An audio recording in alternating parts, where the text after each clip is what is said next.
House Homeland Security and Counterterrorism Advisor Thomas Bossert. Welcome to This Week, Mr. Bossert. Thank you. I want to get to security questions and security concerns, but we've just had the president tweet a GIF that I want you to take a look at. You can see it right there.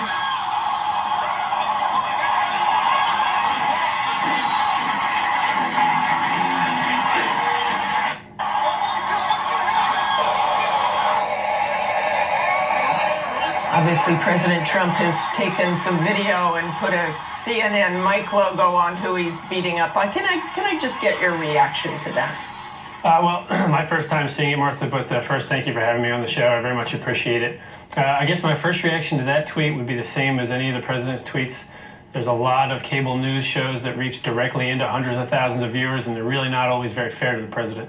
So I'm pretty proud of the president for developing a Twitter and a social media platform where he can talk directly to the American people. In fact, he's the most genuine president and the most non-politician president that we've seen in my lifetime, and he's demonstrated, whatever the content of that particular tweet is or any tweet, he's demonstrated a genuine ability to communicate to the people. He certainly can communicate to the people, but I want to ask you, is that the kind of communication you want, that he's beating up on somebody? Well, that he's beating up on the media? You're in charge of Homeland Security there. Yeah. That seems like a threat. Yeah, certainly not, though. I think that no one would perceive that as a threat. I hope they don't. But I do think that he's beaten up in a way on cable platforms that he has a right to respond to.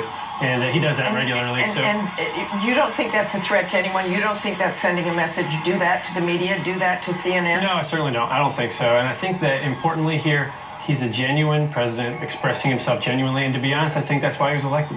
He's the most genuine person, and the people that see politicians and then see him find him to be someone that they can understand and relate to. And so, okay, I got to stay on this for a minute. Yeah. Sarah Sanders said recently, the president in no way, form, or fashion has ever promoted or encouraged violence. If anything, quite the contrary. Yeah. He's simply pushing back, defending himself.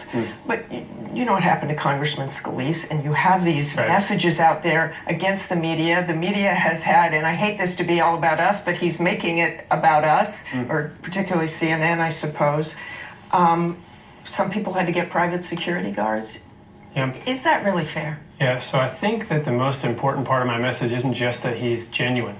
It's that he's found a way of communicating directly to the people without going through whatever the media outlet is. But I understand. I'm talking about the message, not how he communicates. But it's a good example of you or the media producers here deciding what it is that we talk about and what it is we don't talk about. And so, with respect, I think that that's why he needs to go around you and the producers that control the message and directly to the people and whatever he cares about speaking about that day. And occasionally he cares to speak about those cable programs that are beating up on him unfairly.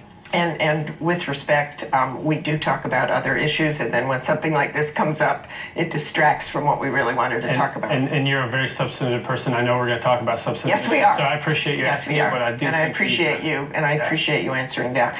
So let's talk about something that's on the minds of Americans, and we've watched overseas.